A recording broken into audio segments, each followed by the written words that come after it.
Hello guys, मेरा नाम है जय। वेलकम टू आई। आज हम हॉर्टिकल्चर के एक नए टॉपिक के बारे पढ़ेंगे। उसका नाम है प्लांट प्रोपेगेशन।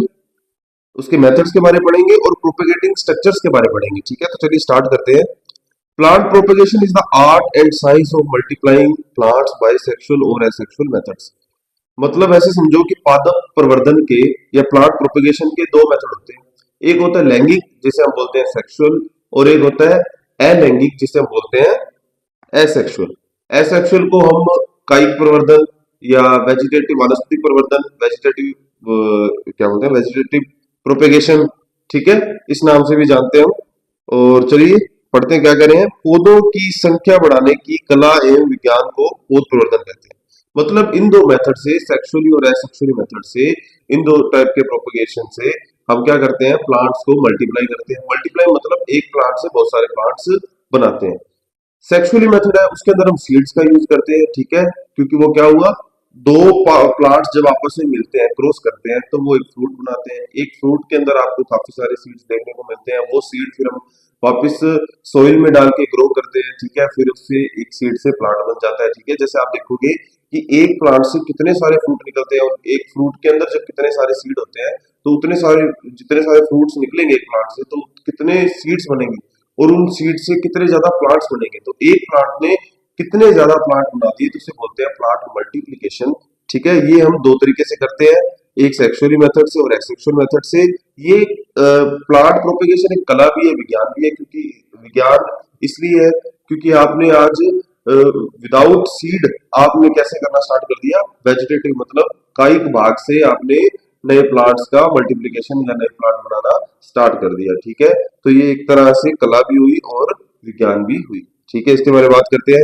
मेन ऑब्जेक्टिव इसका क्या है, किसका, एसेक्सुअली प्रोपेगेशन का मेन ऑब्जेक्टिव है ट्रू टू टाइप प्लांट्स। मतलब जैसा प्लांट है, वास्तव में जैसा प्लांट है, उसके जैसा सेम टाइप्स के आपने क्या बनाए, प्लांट्स बनाए, तो इसको बोलते हैं ट्रू टू टाइप प्लांट। यहां से एक क्वेश्चन आ जाता है, ऑब्जेक्टिव पूछ लेते हैं आपको प्लांट प्रोपेगेशन का, तो आप बताओगे कि ट्रू टू टाइप प्लांट्स प्राप्त करना आपका क्या हो जाता है, मेन ऑब्जेक्टिव हो जाता है। चलिए आगे बढ़ते हैं और ज्यादा डिटेल में चलते हैं धीरे धीरे। लेकिन फास्ट रैपिड फायर आपको बताइए, फास्ट रिवीजन है, तो बस रिवीजन ही होगा एक तरह का।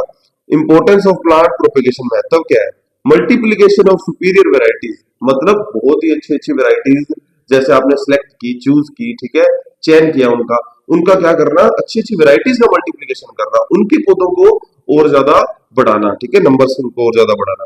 अर्ली बियरिंग इन क्रॉप्स, मैंने आपको बताया था जो प्लांट सीड से, जैसे कुछ ऐसे बहुवर्षीय पेरेनियल प्लांट्स होते हैं, वो सीड से जब उनको ग्रो किया जाता है सीड द्वारा, तो वो जिनके ऊपर जो फ्रूट है वो काफी टाइम बाद लगते हैं, बहुत देर हो जाती है। ठीक है, मतलब ऐसे समझो काफी साल बाद लगते हैं। जबकि हम अगर कायिक प्रवर्धन करते हैं, सेक्सुअली प्रोपेगेटेड प्लांट्स का यूज करते हैं, हम ऐसे कहते हैं कि ये जो प्लांट प्रोपेगेशन मेथड्स का यूज करते हैं, तो उससे हम क्या करते हैं, हमें अर्ली फ्रूट बियरिंग देखने को मिलती है, जो फल है वो जल्दी लग जाते हैं। ये एक अच्छा बेनिफिट है। यहाँ पे भी एक अच्छी इंपॉर्टेंस देखने को मिलती है प्लांट प्रोपेगेशन मेथड्स की। यूनिफॉर्म प्लांट पॉपुलेशन, अब आप फील्ड में प्लांट्स लगा रहे हो, ठीक है, आपने जो पेड़ लगाए वो जब ग्रो किए, जब वो एडल्ट हो गए हैं पूरे अच्छे, काफी ऐसे समझे कि 2-3 साल के वो पौधे हो चुके हैं, तो उन्होंने काफी ग्रोथ दिखाई। अब यूनिफॉर्म, अगर यूनिफॉर्मिटी होगी उनके अंदर, तो आपको क्या दिखेगा, सेम साइज के पौधे, सेम कैनोपी वाले पौधे दिखाई देंगे। ठीक है, सेम साइज के पौधे और सेम कैनोपी वाले। लेकिन अगर यूनिफॉर्मिटी नहीं हुई तो क्या होगा, आपको कोई पौधा बड़ा दिखेगा, कोई छोटा दिखेगा, तो अंतःशस्यीय क्रियाओं में दिक्कत होती है, छाया और प्रकाश में उनके अंदर प्रतिस्पर्धा देखने को मिल सकती है, या ऐसे कह दें कि दिखने में भी अच्छे नहीं लगते हैं। ठीक है, तो यूनिफॉर्मिटी कहां से आती है, जब हम ट्रू टू टाइप प्लांट्स प्राप्त करते हैं, जैसा प्लांट है वैसे ही उसके जैसे और प्लांट बना देना। ठीक है, तो वहां आपको अच्छी यूनिफॉर्मिटी देखने को मिलती है प्लांट पॉपुलेशन में। ये कैसे पॉसिबल है, ये प्लांट प्रोपेगेशन मेथड से ही पॉसिबल है। डिजीज फ्री प्लांटिंग मटेरियल, अब आप खुद बताओ, आप जब खुद के आपके हाथ में होगा प्लांट की केयर करना, प्लांट को चूज करना, ठीक है, और आप अच्छे, आपको पता लगे कि आपको कोई प्लांट से, एक प्लांट से बहुत सारे प्लांट्स मल्टीप्लीकेशन करके बनाने हैं, तो आपके डिजीज वाले प्लांट लोगे नहीं, आप लोग अच्छे स्वस्थ पुष्ट बढ़िया रेजिस्टेंस वैरायटी, ऐसी वैरायटी लोगे, उसको मल्टीप्लाई करोगे ना, उसको मल्टीप्लीकेशन से और ज्यादा प्लांट बनाओगे। तो ऐसे कहते हैं, तो हमें कैसे मिलते हैं, डिजीज फ्री प्लांट, रोग रहित प्लांट आप तैयार करते हो। एसेंशियल है, क्योंकि ये हॉर्टिकल्चर क्रॉप के लिए एसेंशियल है, बिल्कुल एसेंशियल है, क्योंकि इससे हमें क्या मिलता है, ज्यादातर फ्रूट पे ही हमें देखने को मिलता है कि हम कायिक प्रवर्धन करके जल्दी से जल्दी फ्रूट बेयरिंग के लिए हम इसको यूज करते हैं। तो ये फ्रूट क्रॉप्स में ज्यादा देखने को मिलता है। तो इसके दो मेथड जैसे कि मैंने आपको बताया, एक होता है सेक्सुअली प्रोपेगेशन जो बीज द्वारा किया जाता है, एक होता है एसेक्सुअली या वेजिटेटिव प्रोपेगेशन जिसे हम कायिक प्रवर्धन भी या वनस्पति प्रवर्धन भी कहते हैं। ये आपको देखने को मिलता है बीजों के अलावा किसी भी पादप और भाग से, किसी पौधे के किसी भाग से, लेकिन बीज द्वारा नहीं करना। ठीक है, बीज का उपयोग नहीं करना होगा एसेक्सुअली या वेजिटेटिव प्रोपेगेशन। अब सेक्सुअल प्रोपेगेशन की बात करते हैं। कलर चेंज करें, ठीक है। सेक्सुअल प्रोपेगेशन की बात करते हैं तो प्लांट्स राइज्ड फ्रॉम सीड, बीज से पौध तैयार करना। ठीक है जी, बीजों द्वारा पौध तैयार होगा। पपाया एक अच्छा एग्जांपल है, क्योंकि पपाया का जब ऑर्चर्ड लगाया जाता है, पपाया का मतलब पपीते का बगीचा लगाया जाता है, तो बीजों द्वारा ही लगाया जाता है, कायिक प्रवर्धन द्वारा नहीं। और इसकी अगर मैं बताऊं तो ये एक डायोशियस प्लांट है। ठीक है जी, डायोशियस। और टोमेटो और मैरीगोल्ड ये भी ऐसे हैं आपके हॉर्टिकल्चर क्रॉप्स हैं जो सीड द्वारा, बीजों द्वारा इनका ऑर्चर्ड लगाया जाता है, या ऐसे कहते हैं कि सीड द्वारा इनका जो है कमर्शियली प्रोपेगेशन किया जाता है। एडवांटेज की बात करेंगे और डिसएडवांटेज की करेंगे, तो पहले एडवांटेज की बात कर लेते हैं। इजी एंड इकोनॉमिकल, बीजों द्वारा अगर किया जाएगा तो बहुत ज्यादा आसानी से, जैसे कि आपने देखा है कई विधियां हैं, जैसे कि हम ब्रॉडकास्टिंग के बारे में जाना, सीड ड्रिल मेथड से जाना। ठीक है, ये काफी इजी रहती है और कॉस्ट इफेक्टिव भी रहती है, ज्यादा कॉस्ट भी नहीं आती इन पे, तो वो बात तो है ही। Strong root system, root system इनका काफी मजबूत होता है, अच्छा होता है जब हम सीड द्वारा प्रोपेगेटेड करते हैं। यूजफुल इन ब्रीडिंग, ब्रीडिंग में बिल्कुल, क्योंकि जैसे हमने जाना कि अगर हम एसेक्सुअली या अलैंगिक प्रकार से पौधे का प्रवर्धन करते हैं तो हमें क्या देखने को मिलता है कि वो ट्रू टू टाइप है, जैसा उसका मात्र मतलब मदर प्लांट होगा वैसा ही वो कैसा होगा, आपका संतति पादप होगा। ठीक है, उसकी ऑफस्प्रिंग होगी। लेकिन ब्रीडिंग के अंदर क्या होता है, हम सीड से अगर दो अलग अलग सीड का क्या करते हैं, प्लांट का दो अलग अलग सीड्स हो गए प्लांट का क्रॉस करवाते हैं, तो हमें एक हाइब्रिड प्लांट मिलने के चांस होते हैं, क्योंकि इसके अंदर क्या होगा, नए करेक्टर का एडिशन होगा। ठीक है, जिसे हम क्रॉसिंग ओवर बोलते हैं। ठीक है, नए करेक्टर्स का एडिशन होगा, तो यहाँ पे आपको क्या देखने को मिलता है, हाइब्रिड वेराइटीज वगैरह देखने को मिलती है। हाइब्रिडाइजेशन आपको कहाँ देखने को मिलता है, सीड द्वारा सेक्सुअली प्रोपेगेशन के अंदर। और इसका डिसएडवांटेज है जेनेटिक वेरिएशन, अगर जेनेटिक वेरिएशन अच्छा है तो एडवांटेज है, अगर बुरा है तो डिसएडवांटेज है, मतलब करेक्टर नया आ जाता है। ठीक है, अगर आप बार बार क्रॉसिंग ओवर होता है तो नए नए करेक्टर इंट्रोड्यूस होते हैं। लेट बियरिंग, इनमें क्या होता है कि फल जो है वो लेट लगते हैं, लेट बियरिंग, सीड द्वारा जो पादप उगाया जाता है, बहुवर्षीय प्लांट या पेरेनियल प्लांट उगाया जाता है, तो उसमें फलों की बियरिंग लेट होती है। Note true type, note true type नहीं, अपने मदर प्लांट जैसा, अपने पैतृक पादप जैसा ये नहीं होगा, मतलब श्योरिटी नहीं है कि होगा, 100% तो नहीं होगा। ठीक है, तो नो ट्रू टाइप इसमें देखने को मिलता है। Mostly use in annual crops, इसीलिए इसे बहुवर्षीय यानी पेरेनियल क्रॉप्स में यूज नहीं करते, सीड को एनुअल क्रॉप्स में यूज किया जाता है। अब एसेक्सुअल प्रोपेगेशन की बात करते हैं। ठीक है, एसेक्सुअल प्रोपेगेशन में क्या होता है, मल्टीप्लिकेशन विदाउट सीड यूजिंग, ये कह रहे हैं मल्टीप्लिकेशन विदाउट सीड, मतलब पौधों का क्या करना है, मल्टीप्लिकेशन करना है विदाउट सीड के, और क्या यूज करना है, यूजिंग वेजिटेटिव पार्ट, कायिक भाग का आपने क्या करना है, यूज करना है, बीज के बिना पौधों के भागों से। प्लांट आर ट्रू टाइप, बिल्कुल अपने पैतृक या मदर प्लांट जैसे। एडवांटेज की बात करते हैं, एडवांटेज है अर्ली बियरिंग, फल जल्दी लगते हैं, मतलब किससे जल्दी, कंपैरेटिवली सीड से जो ग्रो किए प्लांट है उनसे इसमें फल जल्दी लगते हैं। ट्रू टू टाइप होता है, अपने पैतृक पदार्थ जैसा दिखता है। यूनिफॉर्म ग्रोथ, बिल्कुल यूनिफॉर्म ग्रोथ, क्योंकि पैतृक पदार्थ जैसा दिख रहा है, पैतृक पदार्थ पैतृक प्लांट जैसा दिख रहा है, और ऐसे कह सकते हैं कि मदर प्लांट जैसा, एक ही बात होती है। ठीक है, इंग्लिश मीडियम वाले मदर प्लांट ज्यादा समझते हैं, मदर प्लांट जैसा दिख रहा है तो आगे जो उसकी ऑफस्प्रिंग होगी, क्योंकि वो उसी के पार्ट से मिलकर बना है, तो वैसा ही दिखेगा, यूनिफॉर्मिटी रहेगी, क्योंकि सब एक जैसे ही दिखेंगे। प्रोपेगेशन ऑफ सीडलेस प्लांट्स, तो सीडलेस प्लांट्स का प्रोपेगेशन कैसे करेंगे, ऐसे प्लांट जिनके अंदर सीड बनते ही नहीं है। ठीक है, तो उनका प्रोपेगेशन, उनका प्रवर्धन, उनका मल्टीप्लिकेशन कैसे होगा, उनका मल्टीप्लिकेशन होगा पौधे के किसी ना किसी पार्ट से, जो सीड तो उसके अंदर है ही नहीं, तो सेक्सुअली प्रोपेगेशन तो हो ही नहीं सकता, तो कैसा होगा, एसेक्सुअली प्रोपेगेशन। ठीक है, तो जैसे आपने बनाना सुना होगा, आप जब केले का फल खाते हो तो आपको क्या उसके अंदर सीड देखने को मिलता है, नहीं मिलता, ऐसे वाइल्ड स्पीशीज के अंदर मिलता है देखने को, लेकिन जो आप कंज्यूम कर रहे हो उसके अंदर आपको सीड देखने को नहीं मिलता। आजकल तो अंगूर में भी देखने को नहीं मिलता, पहले मिलता था। ठीक है, तो उनको कैसे ग्रो किया जाता है, जिनके अंदर आपको सीड नहीं मिलेंगे, तो उनको उसके किसी ना किसी कायिक भाग से ही, वेजिटेटिव पार्ट से ही ग्रो किया जाता है। Most common in fruit crops he most common है, क्योंकि फलों को तैयार होके पौधा जब ग्रो करता है, बढ़ता है, ठीक है, और काफी साल बाद फ्रूट लगते हैं, तो हम एसेक्सुअली प्रोपेगेटेड मेथड्स का यूज करके उसको क्या करते हैं, अर्ली बियरिंग दिखा देते हैं, उसके अंदर आपको अर्ली बियरिंग मिल जाती है। अब कुछ मेथड्स के बारे में बात करते हैं। मेथड से पहले मैं आपको दो तीन बातें बता देता हूँ। जैसे आपने देखा होगा, हाइब्रिडाइजेशन तो आपको पता है सीड के अंदर होता है, लेकिन सीड के अंदर ही एक दो बातें और बता देता हूँ। आपने पोली एम्ब्रायनी का नाम सुना होगा, अगर पोली एम्ब्रायनी, पोली एम्ब्रायनी क्या होता है, मतलब बहुभ्रूणता, ठीक है, हिंदी मीडियम वाले बहुभ्रूणता समझेंगे।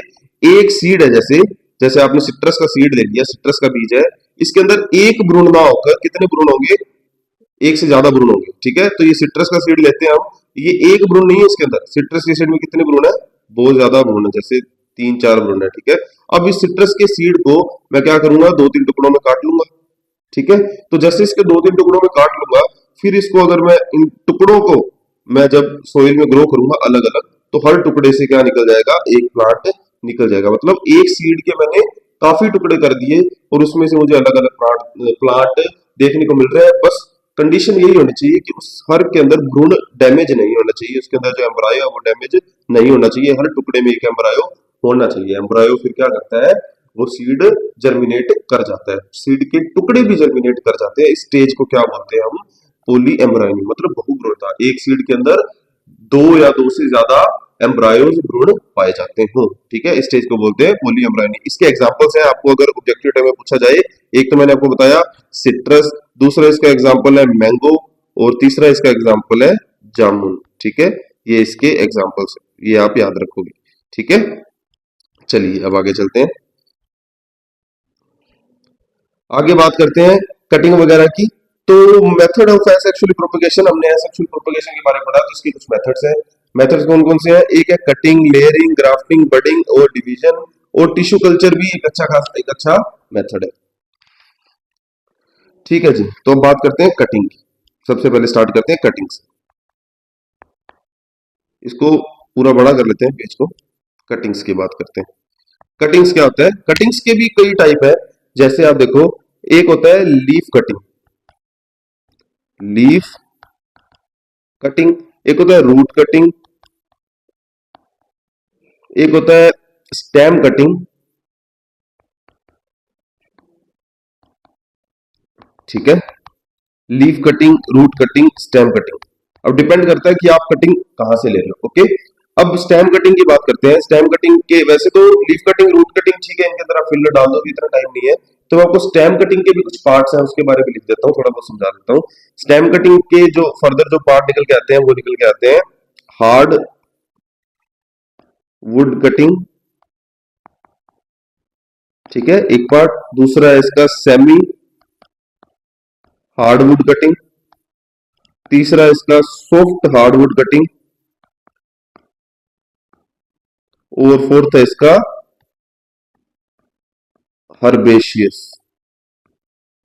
Herbaceous cutting. हार्डवुड तो है ही नहीं, फिर हर्बेशियस ही आ गया, हर भी आ गया, जैसे ग्रीनरी आ गई, ठीक है।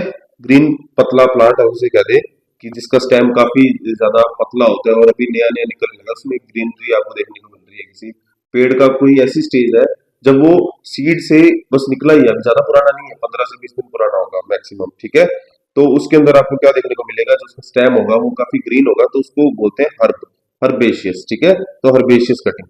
बाकी थोड़े बहुत हार्डवुड है, ठीक है, कुछ सॉफ्ट हार्ड होगा, कोई सेमी हार्ड होगा, कुछ बिल्कुल ही हार्ड होंगे, ठीक है। उन पे वो उनके एज पे डिपेंड करती है ये चीज, ठीक है, स्टेम पे उनकी एज पे डिपेंड करती है। लीफ से अगर कटिंग तैयार की जा रही है तो वो लीफ कटिंग हो जाएगा, रूट से कटिंग तैयार की जा रही है तो रूट कटिंग हो जाएगा। इसमें करते क्या है, जैसे कटिंग ले ली, सपोज हम हर्बेशियस की बात करते हैं। हर्बेशियस में क्या होता है, 1 से 2 मंथ की आपने क्या ले ली एज का, आपने ले लिया प्लांट जिसकी एज होगी 1 से 2 मंथ की, और मैक्सिमम मैक्सिमम होगी ये, और इसके साथ इसका जो साइज रहेगा ना, लेंथ रहेगी कटिंग की, वो या तो 7 से 15 या 5 से 10 सेंटीमीटर तक ऐसे लिखा जाता है। मोस्टली इसको मानते हैं 7 से 10 सेंटीमीटर, सेंटीमीटर लिखा है, ठीक है। इतनी आपको क्या लेनी है, कटिंग लेनी है 5 से 10 सेंटीमीटर की हर्बेशियस में। बस उसकी एज कितनी होनी चाहिए, 1 से 2 मंथ की, बस, ठीक है। एक बार फिर भी आप चेक कर लेना, इतनी है वैसे तो जितना मैं बता रहा हूँ, फिर भी आप थोड़ा चेक करें ना, कभी कभी क्या होता है नंबर स्किप कर जाते हैं, काफी ज्यादा डिटेल्ड होता है ना मैटर। ठीक है, तो इसको क्या करेंगे, एक ले लेंगे आप, जैसे जैसे आपने ले ली एक कटिंग ले ली प्लांट की, जैसे स्टेम से ले ली, स्टेम की कटिंग ले ली।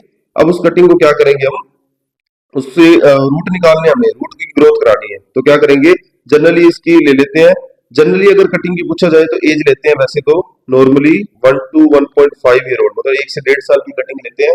बट ये हर्बेशियस वाला केस थोड़ा अलग होता है, जनरली मैं बता रहा हूँ, जनरली 1 to 1.5 ईयर्स की। ठीक है, कटिंग ले लिया इसका।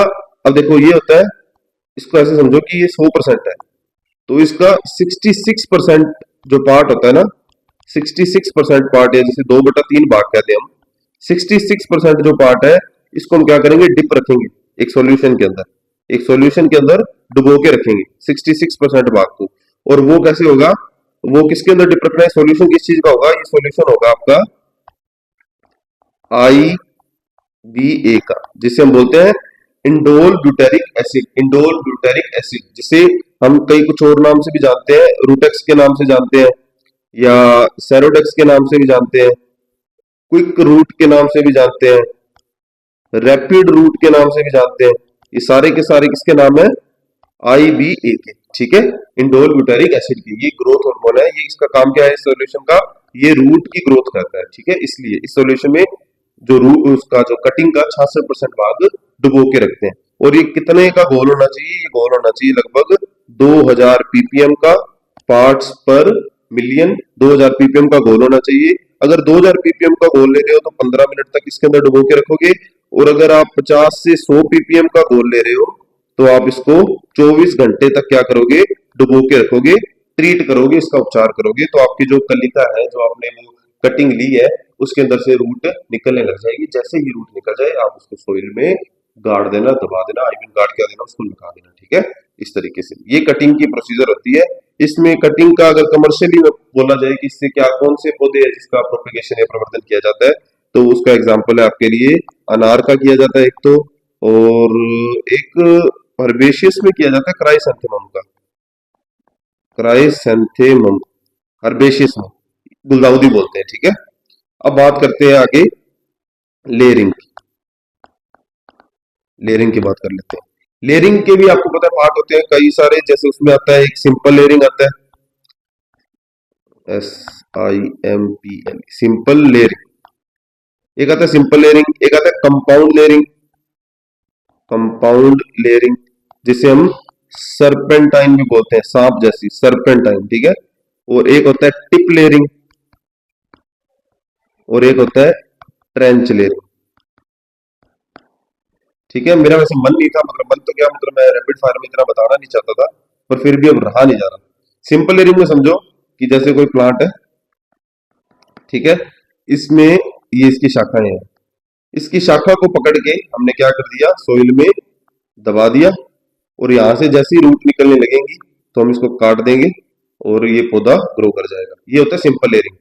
अब होती है सरपेंटाइन लेयरिंग, उसके अंदर ऐसे एक पौधा लेते हैं और ये उसकी शाखाएं होंगी, तो उसकी शाखा को ऐसे ऐसे ऐसे 2-3 बार क्या कर देंगे, मोड़ देंगे और मिट्टी में दबा देंगे उसके कुछ ना कुछ हिस्से को, और जैसे यहाँ से रूट निकलने लगेगी तो इसको यहाँ से कट कर देंगे, और इसकी यहाँ से रूट निकलने लगेगी तो इसको यहाँ से कट कर देंगे, तो ये प्लांट इधर ग्रो कर जाएगा, ये इधर ग्रो कर जाएगा। तो इससे एक ही शाखा से हमने 2-3 कंपाउंड में पौधे तैयार कर लिए, इसे बोलते हैं सरपेंटाइन या कंपाउंड संयुक्त लेयरिंग बोलते हैं।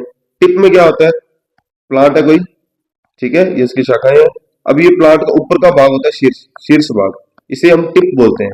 इस टिप को पकड़ के हमने नीचे डाउन कर दिया प्लांट को और मिट्टी में दबा दिया, ठीक है, इस टिप को, और यहां से जब इसकी रूट्स निकलने लगी तो इसको यहां से कट कर दिया, ठीक है, तो ये प्लांट अलग ग्रो कर जाएगा, तो इसे बोलते हैं टिप लेयरिंग। ट्रेंच क्या होता है, ट्रेंच, ट्रेंच में ये पौधा जैसे इसकी शाखाएं हैं, इसको क्या करेंगे, यहाँ से कॉर्नर से, मतलब नीचे से भूमि के बिल्कुल पास से इसको क्या करेंगे, पकड़ के इसको लेटा देंगे, खड्डा खोद के उसके अंदर गाड़ देंगे, ठीक है, इसकी कब्र बना देंगे, तो ये पौधा इसको ऐसे दिखाई देगा, इस तरीके से लेटा हुआ, और इसके ऊपर मिट्टी दे देंगे, गाड़ दिया, तो यहाँ पे क्या होगा, यहाँ से एक पौधा निकल जाएगा, यहाँ से पौधा निकल जाएगा, यहाँ से निकल जाएगा, यहाँ से निकल जाएगा, यहाँ से निकल जाएगा, इसकी शाखाओं से नए नए पौधे निकलने लग जाएंगे। इसको बोलते हैं ट्रेंच। ट्रेंच मतलब खाई, ठीक है, ट्रेंच लेयरिंग इस तरीके से देखने को मिलती है। अब करते हैं आगे, और पार्ट ले लें, और भी ले लेते हैं जी। अब करते हैं माउंड लेयरिंग। माउंड या स्टूल भी बोलते हैं ना, स्टूल, माउंड या स्टूल लेयरिंग, क्या हो गया, माउंट या स्टूल लेयरिंग बोलते हैं, माउंट या स्टूल लेयरिंग, जिसे हम स्टूलिंग प्रोसेस भी बोलते हैं, स्टूलिंग। इसके अंदर ये होता किसमें, पहले तो ये याद रखो कि गुआवा में होता है, ठीक है, ये किसमें होता है, गुआवा में। कमर्शियली प्रोपेगेशन मेथड है ये गुआवा का। इसके अंदर क्या होगा, जैसे कोई प्लांट है, उसको क्या कर देंगे, उसके आसपास हम मिट्टी चढ़ा देंगे ऐसे, ठीक है, इसके आसपास मिट्टी चढ़ा देंगे ऊपर तक। ये आगे बहुत बड़ा प्लांट है जैसे, इसके आसपास मिट्टी चढ़ा देंगे।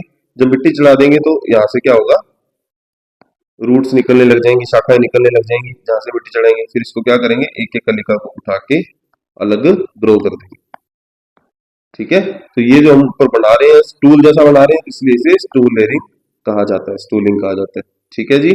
अब आते हैं स्टूल लेयरिंग के बाद air layering. Air layering, air layering में क्या होता है, पहले तो एयर लेयरिंग होता है किसमें, एयर लेयरिंग होता है सबसे ज्यादा लीची में। लीची का कमर्शियल प्रोपेगेशन मेथड कौन सा है, एयर लेयरिंग। एयर लेयरिंग के कई नाम है, वो काफी इंपॉर्टेंट है। एयर लेयरिंग के कई नाम है, जैसे कि चाइनीज लेयरिंग, चाइनीज, और मार्कोटेज, और गुट्टी बहुत फेमस नाम है ना, गुट्टी आपने सुना होगा, बहुत फेमस नाम है। इसके अंदर क्या हो रहा है, जैसे ये प्लांट है, ठीक है, ये इसकी शाखाएं हैं। अब इसकी शाखाओं पे आपने क्या कर दिया, जैसे यहां से आपने कुछ इसकी छाल उतार दी किसी न किसी ब्रांच की, और उसके ऊपर आपने क्या कर दिया, छाल उतार के एक ग्रास आती है, स्फेगनम मोस ग्रास, स्फेगनम मोस ग्रास। इस ग्रास के अंदर क्या ऑर्गेनिक मैटर जैसे एमोनियम वगैरह मिला के, इसके थोड़ी सी छाल उतार के, और उस शाखा पे आपने क्या कर दिया, लपेट दिया, लपेट दिया उसको प्रॉपर, उसको कवर कर दिया अपने पार्ट को, और उसके अंदर आपने क्या डाल दिया, मिट्टी और दवाई एफआईएम उसके अंदर होगा, और ऊपर से पानी डाल दिया। अब उस ग्रास की क्वालिटी है, स्पेगनोमोस ग्रास की क्वालिटी ये है कि उसके अंदर वो नमी काफी टाइम तक बरकरार रहती है, उसकी जल धारण क्षमता काफी अच्छी है। तो उसके अंदर नमी रहेगी, तो वो वहां से ऊपर हवा में ही क्या कर देगा, ऊपर जो शाखा होगी बिना उसको तोड़े मरोड़े क्या कर देगा, वहां से रूट्स निकाल देगा। जैसे ही शाखा पे यहाँ से रूट्स निकलनी स्टार्ट हो जाएंगी, तो इसको यहाँ से काट देंगे और अलग कहीं जाके ग्रो कर देंगे, ठीक है। तो ये हमारा क्या हुआ, एयर लेयरिंग, क्योंकि ये हवा में ही हो रहा है, ऊपर ब्रांचेस भी हो रहा है, नीचे आपने कहीं भी किसी भी तरह की भूमि पे सतह पे लाके इसको ग्रो नहीं किया, इसको आपने ऊपर हवा में स्फेगनम मोस ग्रास के जरिए आपने क्या कर दिया, ग्रो कर दिया। तो इसको बोलते हैं एयर लेयरिंग। ये किसमें होता है, लीची में होता है। ऐसे ऑब्जेक्टिव टाइप क्वेश्चंस आपको देखने को मिलते हैं, हर कॉम्पिटिटिव एग्जाम में देखने को मिलते हैं। और ऐसे समझो कि आप जब इन फ्यूचर कभी जेट का एग्जाम दोगे ना एमएससी के लिए, वहां भी देखने को मिलेंगे। और मेरी एक पर्सनल राय है कि जैसे आप कोई एग्जाम दो, अभी आपका एग्जाम होगा, जैसे फर्स्ट ईयर का, फर्स्ट सेम का आप एग्जाम दोगे, तो आपको ऑब्जेक्टिव टाइप क्वेश्चंस मिलेंगे, फिल इन द ब्लैंक्स मिलेंगे, ट्रू फॉल्स के क्वेश्चंस मिलेंगे। तो वो क्वेश्चंस आप ना कंसीडर करना, उनको याद रखने की कोशिश करना, क्योंकि वही क्वेश्चन आपको जेट के एग्जाम में, यूजी में देखने को मिलते हैं। तो और कहीं से नहीं पढ़ना होता, वही एग्जामिनर होते हैं, वही एग्जाम बनाते हैं, और कहाँ से लाएंगे वो क्वेश्चंस, ठीक है। तो वही जो आपकी डिग्री में आप पढ़ते हो ना, वही क्वेश्चंस आपको रिपीट होके जेट के पेपर में देखने को मिल जाते हैं, ठीक है जी।